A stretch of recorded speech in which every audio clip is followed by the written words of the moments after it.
Podcast Tênis Brasil com José Newton Dalcin.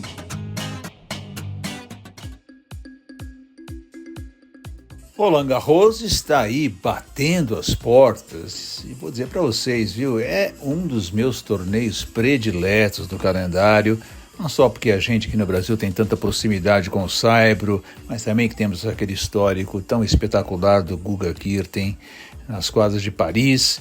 E o saibro tem aquele charme, aquela dificuldade, aquela construção de pontos. Você pode ter um grande sacador e até um sacador voleador. Vamos lembrar aí, já houve casos de Stefan Edberg fazer grandes campanhas no saibro de Paris, mas também tem jogadores lá da base, jogadores que jogam bem no fundo de quadra, jogadores canhotos que sabem aproveitar. Então, o saibro permite uma série de formas diferentes de jogar que tentam se adaptar nas condições de Paris, que vocês sabem, lembra muito Roma aí da semana passada, claro, não com toda aquela chuva, mas um dia está mais frio em Paris, um dia está mais chuvoso em Paris, de manhã está sol aberto, de noite está um tremendo frio, condições que mudam completamente as condições da disputa e colocam também mais esse ingrediente super interessante no dia a dia do torneio, né? Então, claro, os favoritos geralmente vão jogar nas quadras principais, nas quadras cobertas principalmente, né, que dá uma estabilidade maior, mas vez ou outra eles podem ser jogados em horários diferentes, para uma rodada diurna e não na noturna. Então, exige uma adaptação geral o tempo inteiro e, obviamente, vocês sabem, o saibro também é fisicamente muito desgastante, exige uma recuperação muito boa, principalmente para os homens que jogam 5 sets. Então é realmente um torneio extraordinário. Olha, para mim, Novak Djokovic entra como grande favorito. Sem Nadal, o Nadal com uma perna só, ele tem que ser considerado o favorito do campeonato. Mas sem o Nadal aí com o seu problema de quadril não resolvido, infelizmente, acho que o Djokovic tem que ser considerado favorito pelo histórico dele em grandes slams, a experiência inacreditável por 22 títulos, mas também por seu histórico em Roland Garros, os seus campeonatos, com suas finais. Ou seja, ele estando em plenas condições, estamos na dúvida sobre o seu cotovelo, mas estando em condições plenas, ninguém pode tirar o favoritismo principal. Eu não diria o grande e absoluto favoritismo, não, mas eu diria o favoritismo principal do Djokovic para esta edição aqui. E aí, concorrendo ali logo atrás, o Carlos Alcaraz, que é um jogador sempre muito perigoso, não jogou bem. Olha, ele ganhou Barcelona, ganhou Madrid, mas eu não fiquei convencido que o Alcaraz esteja fazendo um grande momento. Depois de Roma, teve aquela surpresa enorme ali, perdendo para o Marozsan, mas vamos até descartar esse resultado, que foi um jogo realmente atípico. De qualquer forma, eu não achei ele jogando tão bem assim, embora vencendo, né? Claro que é muito bom, né? Você não jogar todo o seu tênis e ainda ganhar. Isso mostra o poder mental que o Alcaraz tem. Mas eu acho que ele está agora numa situação de maior pressão ainda, porque o Nadal está fora, ele é o número 1 do mundo, vai ser pela primeira vez, vai ser cabeça 1 de um grande slam, já que na Austrália ele seria, mas não jogou. Então tem um peso ali em cima do Alcaraz, é o grande representante espanhol, por exemplo, né? São várias situações que vão colocar aí um peso maior sobre ele. E o Medvedev, de repente, pintou aí, correndo totalmente por fora. Ninguém apostaria fichas no Medvedev até essa campanha incrível em Roma. Ele ganhou do Zverev 2-7-5, 7-5 tanto no Tsitsipas como no Roger Rune. Quer dizer, uma extraordinária campanha do Medvedev, superando condições extremamente lentas lá de Roma. Então ele de repente entra aí no bojo dos que podem aprontar, pode surpreender aí em Roland Garros, né? Surpreender não no fato da capacidade dele, mas no histórico pequeno que ele tem, que ele só foi até as oitavas, o máximo resultado que ele fez na vida, né?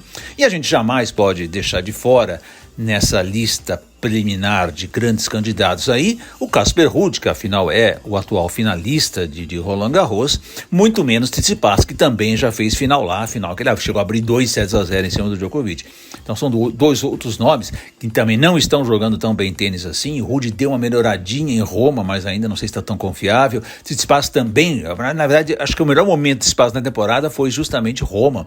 Ele acabou sendo dominado pelo Medvedev ali na semifinal, condições difíceis de quadra, mas eu acho que o Ruud e o Tsitsipas subiram 2 degraus aí em Roma, então podem levar essa confiança para Paris. Eu colocaria esses 5 nomes aí como os que nós temos que realmente observar com condições de chegar à semi, à final e eventualmente ao título. Mas eu não descartaria, obviamente, nem Rublev nem o Sinner.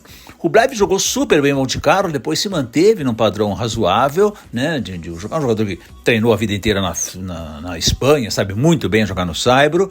Falta ali um pouquinho mais de versatilidade, mas no saibro ele nem precisa de tanto isso, ele precisa realmente construir melhor os pontos e ter paciência. E o Sinner é aquela dúvida, né? O Sinner a gente nunca sabe, tem um potencial absurdo, joga um tênis espetacular, é um cara que encara de frente um Alcaraz, um Djokovic, mas ainda falta aquela coisinha na hora H para ele ganhar esses grandes campeonatos, para fazer grandes jogos na hora mais importante, né? Fora que fisicamente a gente sempre está na dúvida de em que patamar vai estar o italiano. Mas eu colocaria o Rublev e o Sinner dentre esses 8 principais cabeças de chave, como mais 2 a gente dá uma olhadinha e observar aí. E fora deles, ali na faixa dos cabeças atrás de 9 a 16, eu ficaria muito de olho no Borna Coric. Voltou a jogar super bem, ele não fez um grande início de temporada, foi melhorando. Quando chegou no saibro agora parece que ele realmente se encontrou de vez. E ele é um cara como cabeça inferior, né, 9 a 16, ele vai poder enfrentar qualquer um desses caras aí, desses 8 grandes nas oitavas de final. Portanto, nós temos que ficar bastante de olho no que o Coric pode aprontar. Mas esse podcast eu até achei bem interessante, até eu estou chamando ele de outsiders, né, dos que correm por fora, dos que podem aprontar aí, porque quando a gente olha a lista de participantes para trás desses 16 principais nomes, ou desses 9 principais nomes que eu citei aqui, a gente vai achar um monte de gente que talvez não tenha condições de ganhar o campeonato, mas pode aprontar grandes surpresas e dar uma esticada longa, né? Nós estamos falando de gente aí super habilidosa sobre o saibro, como o Lorenzo Musetti, o Francisco Cerúndolo, o argentino, o Jan-Lennard Struff, que voltou a jogar tênis super bem, com 33 anos de idade, ele se achou de novo, e não pode esquecer do Zverev, né? O Zverev que teve aquele acidente incrível no ano passado, quando ele teve ali uma chance de realmente competir de igual para igual para o Nadal, e poderia ter ido até a final do campeonato, não era uma coisa descartável. E o Zverev é um jogador muito forte em saibro, jogou Roma inclusive, é um jogador que se adapta muito bem ao saibro, né? Claro que eu não acho que ele esteja jogando tão bem hoje, mas para aprontar alguma num dia muito inspirado, esses nomes precisam ficar muito de olho. Esses cabeças que eu citei, Musetti, Struff, Zverev e Cerúndolo, eles vão enfrentar na terceira rodada os cabeças de 9 a 12, né? Pelo regulamento que rege as chaves, né? E se a gente olhar um pouquinho mais atrás, vão ser os cabeças de 25 a 32, e esse sim pega o de 1 a 8 na terceira rodada, olha que perigo, nós temos aí um Fokina e o Bernabé Zapata, o espanhol, são 2 espanhóis na verdade, que são muito perigosos num dia inspirado, né? O Fokina é meio doidinho, não se acha, mas no saibro ele é um jogador extremamente perigoso. Se o saibro estiver rápido, então as bolas dele andam demais. São 2 jogadores que eu acho que podem causar uma surpresa aí, como eu disse, não ganhar o campeonato, talvez nem jamais uma final, mas aprontar alguma coisa aí no meio do caminho, né? E mais atrás ainda, aí são jogadores que vão sair completamente soltos na chave. Olha aí, pode ser primeira rodada de um Djokovic, de um Alcaraz, de um Medvedev, de um Ruud. Jogadores extremamente gabaritados para quadrisaibro. Olha que lista. Preste atenção, são jogadores que vão sair soltos na chave. Podem ser sorteados contra qualquer um na confecção da chave de quinta-feira. Sebastian Baez, Lorenzo Sonego, o Etcheverry, o Thomas Etcheverry, o argentino, Dusan Lajovic, que voltou a jogar super bem, Nicolas Jarry, que também voltou a jogar bem, o Marco Cecchinato, que foi semifinalista em Roland Garros, já estava muito mal e de repente parece que voltou a se achar, né? Um cara perigoso você enfrentar aí numa primeira rodada. Stan Wawrinka, olha, o grande Stan Wawrinka, e aquele que entrou no lugar do Nadal na chave, Dominic Thiem. Qualquer um desses caras pode enfrentar um dos grandes favoritos de primeira ou de segunda rodada. Olha que coisa interessante que ficaria. E vou olhar ainda mais atrás ainda para a gente terminar essa avaliação masculina aqui. Se a gente olhar o qualificatório, que está em andamento, começou hoje segunda-feira, nós temos 2 nomes ali que também estão extremamente perigosos se passarem o quali e vão obviamente estar soltos na chave.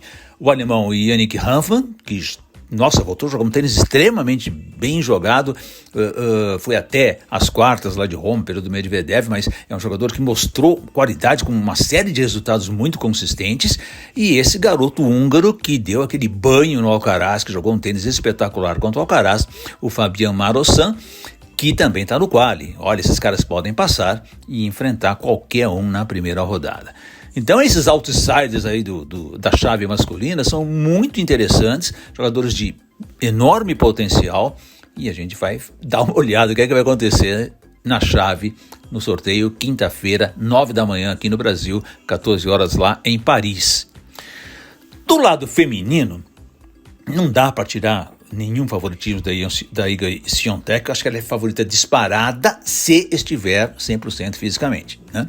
Há essa dúvida, a gente não sabe. Ela teve um problema em Miami nas costas, agora tem um problema na perna em Roma. Começamos a ficar um pouco preocupado com ela, né? E como eu disse, o tênis feminino é um pouco diferente, porque se joga 2 sets e tem um dia de descanso, então dá para levar, mas sempre é preocupante. Acho que tirando ela, Sabalenka e Rybakina seriam as candidatas principais ao Saibro.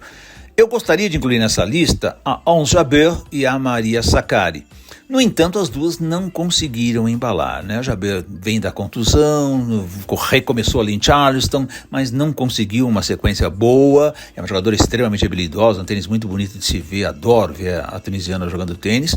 E a Sakkari que é um tênis força, é um tênis em que ela se mexe muito bem na quadra, ela cobre bem a quadra, mas eu acho que mentalmente ela ainda não conseguiu se soltar como deveria no circuito. De qualquer forma, no Saibro, eu acho que é uma jogadora que precisa dar uma olhadinha. Tanto a Jabeur como a Sakkari, então, entre as 8 principais cabeças. Um pouquinho mais para trás, temos que olhar aí jogadores extremamente perigosos, porque tem histórico de título em Roland Garros. Krejcikova e Ostapenko, a Bárbara Krejcikova e a Jelena Ostapenko. A Krejcikova não está jogando bem, não recuperou a confiança dela desde a lesão, tem bons jogos e péssimas atuações, ela está flutuando muito. Agora, a Ostapenko é uma jogadora extremamente perigosa, né? Ela é mesmo no Saibro, tanto que ela já ganhou Roland Garros, ela é uma jogadora que se impõe, é chata, briga, reclama, mas tem um tênis espetacular. Quando ela pega pesado na bola, ninguém segura essa menina. Então, inspirada e pegando uma chave bem colocadinha ali que lhe permita crescer ao longo do torneio, eu colocaria ela muito perigosa. E também gostaria de destacar aí a Angelina Kalinina, que foi super bem em Roma, né? Teve o problema físico que acabou prejudicando, mas ela foi super bem em Roma. Espero que ela se recupere fisicamente aí da final que ela fez com a Rybakina, que ela não conseguiu completar, jogou 11 games e precisou parar, porque ela veio de 2 maratonas absurdas, né? Mas é uma jogadora que mostrou qualidades, inclusive na vitória contra a Bia e depois contra a Kudermetova. E aquela que eu sempre espero alguma coisa, mas está difícil de rolar, que é a Paula Badosa. A Paula Badosa eu acho que é uma jogadora muito, muito consistente sobre o Saibro, pode fazer grandes coisas sobre o Saibro, mas que ainda falta nela ali a confiança, né? Ela falou que ela trabalhou muito a parte mental e tal. Eu sempre estou esperando que ela vá dar esse salto e eu não consigo. Claro, ela já foi número 2 do mundo, né? Nem vamos dizer, não vamos esquecer o histórico dela, mas eu sempre espero que ela faça alguma coisa melhor e ela não está indo, né? E olha, lá atrás, os nomes soltos da chave feminina não são tão fortes quanto o masculino quando se fala em Saibro, mas ainda são nomes com currículos muito importantes, inclusive títulos de Grand Slam, que vão sair soltos na chave também. Caso da Bianca Andreescu, da Danielle Collins, da Sloane Stephens, da Petra Martic, essa croata joga super direitinho no Saibro. A Leila Fernandes, que não é uma jogadora de Saibro, mas ela tem um peso, ela tem um currículo importante, né? A hora que chegar num jogo ali, ela pode, de repente, soltar suas deixadinhas da sua esquerdinha tão habilidosa e aprontar. E lá do quali, eu ficaria atenta a Camila Osório, se ela obviamente passar o quali, ela é cabeça 1, acredito que ela passe pelo qualificatório e entre na chave. Ela até voltou a ser 80 e pouco do ranking, só que, como vocês sabem, a inscrição do Grand Slam é de 6 semanas atrás, portanto ela não tinha ranking ainda o suficiente para entrar direto na chave, ela vem de contusão, mas essa Camila Osório também é uma jogadora perigosa, vocês lembram, ela enfrentou a Bia agora há pouco tempo e é uma jogadora bastante perigosa no Saibro, principalmente se jogar solta, sem responsabilidade, que é o que pode acontecer pegando uma primeira rodada importante. Portanto aí, minha gente, Muita coisa para se olhar, claro, eu nem aqui falei de Bia, de Thiago Monteiro, que estão diretamente na chave. A Bia é cabeça 14, eu acho que a Bia precisa muito de um bom sorteio para embalar no torneio, com uma sequência legal, não pegar jogadoras que desgaste tanto e não sejam tão especialistas em saibro. Acho que a Bia pode finalmente fazer uma grande campanha em Slam. Eu até escrevi hoje no blog lá, e eu acredito que oitavas de final é o mínimo que a gente pode esperar da Bia jogando um tênis, o tênis que ela joga, né? Claro, tem dias bons, tem dias ruins, mas se ela jogar o que ela sabe, oitavas é o mínimo que eu posso esperar da Bia nessa competição. E o Thiago Monteiro não, o Thiago Monteiro entra como um azarão ali, sabe lá Deus o que pode acontecer com ele, tem dias que ele joga super bem, tem dias que ele joga super mal, agora acabou de perder um quadro absurdo lá, num jogo bobo, mas o Thiago também, quando ele está inspirado, é um jogador que pode aprontar, e se pegar um adversário que não seja tão especialista em saibro, ele pode pelo menos passar aí uma ou duas rodadas. De olho, e obviamente os brasileiros ainda no quadro, podendo aí avançar para a chave principal. Retrato aí então do sorteio, reforçando para vocês, fiquem de olho porque o sorteio é quinta-feira, 9 da manhã, e isso é muito importante para a competição. Roland Garros também deve viver aí uma intensa disputa pelo número 1 do ranking masculino e sim uma chance de troca de liderança no ranking feminino. Vamos dar aí uma rápida olhada nesse quadro aí tão interessante que obviamente vai agitar o dia a dia de Roland Garros. Você sabe, obviamente, Carlos Alcaraz é o atual número 1 do mundo, assumiu agora em Roma. O Daniil Medvedev superou o Djokovic, portanto vai ser cabeça 2 em Roland Garros, e o Nole caiu para o terceiro lugar. A distância aí ficou bastante favorável até ao Carlos Alcaraz, porque o Djokovic não defendeu obviamente os pontos de Roma. O Alcaraz conseguiu abrir uma distância aí de 860 pontos, bastante considerável, e ele e o Djokovic fizeram a mesma campanha em Roland Garros do ano passado, ou seja, as quartas de final. Portanto, para o Alcaraz manter o número 1 do mundo sem se importar com a campanha nem de Djokovic nem de Medvedev, basta ele chegar à final. Basta, entre aspas, né, para chegar à final de Roland Garros é um resultado extremamente importante e difícil. Mas, para ele não depender de ninguém, ele precisa ir à final. A situação do Medvedev já é bem mais complicada. Ele precisa ser campeão para não depender de nada. Se for vice, o outro finalista não pode ser o Alcaraz, nem o Djokovic. E se ele for semi, o Alcaraz não pode passar das quartas e o Djokovic não passar da semi. Portanto, a situação do russo não é tão fácil assim, até porque o histórico dele em Roland Garros, a melhor coisa que ele fez até hoje foi o ano passado, que ele fez oitavas de final. Já o Djokovic precisa, no mínimo, chegar à final para tentar descontar esses 860 pontos que agora o Alcaraz abriu dele, né? E, além disso, o espanhol tem que parar antes das quartas, não pode repetir a campanha dele no ano passado, porque senão não seria suficiente, né? Já que o Djokovic só pode pagar, em caso de ir à final, ele só poderia marcar 840 pontos e a distância é 860 pontos, sabe? Ficaria aí 20, portanto o Alcaraz tem que perder pontos, ou seja, não chegar nas quartas. E mesmo se for campeão, o Djokovic ainda depende que o vice não seja o Alcaraz. O Alcaraz não pode chegar à final com o Djokovic campeão, né? Lembrando aí que a gente tem a hipótese, a possibilidade matemática, 50% de possibilidade de Alcaraz e Djokovic ficarem no mesmo lado da chave no sorteio de quinta-feira, marcado para as 9 horas da manhã de Brasília. No feminino, a Sabalenka passa a ter uma chance matemática de superar a Iga Swiatek, porque no ano passado ela fez apenas 130 pontos. Ela foi apenas a terceira rodada, fez 130 pontos em Paris, portanto ela defende bem menos pontos do que a Iga, que é a atual campeã, portanto ela defende os 2.000 pontos. A Iga não pode somar nada além dos 8.940 pontos que ela tem no momento. Mas a situação da Sabalenka não é tão simples assim, né? Ela precisa de um grande... Para não imaginar, obviamente, uma situação em que a Iga perca muito, muito cedo, que ela ainda tenha sentido problemas físicos, perca em primeira e segunda rodada, imaginando situações mais normais, ou seja, da polonesa ir pelo menos às quartas, às semi. A situação da Sabalenka é a seguinte: obviamente, se ela for campeã, ela vira número 1 do mundo, não tem outro resultado. Se ela for vice, a outra finalista não pode ser a Iga, porque obviamente a Iga seria campeã, né? E se ela for semi, a Iga tem que parar nas quartas de final no máximo. Portanto, aí, em situações normais, situações de disputa igualitária, né? Não estamos pensando em questões de problemas físicos, há uma disputa, há uma possibilidade da Sabalenka passar, mas aí é bem justa.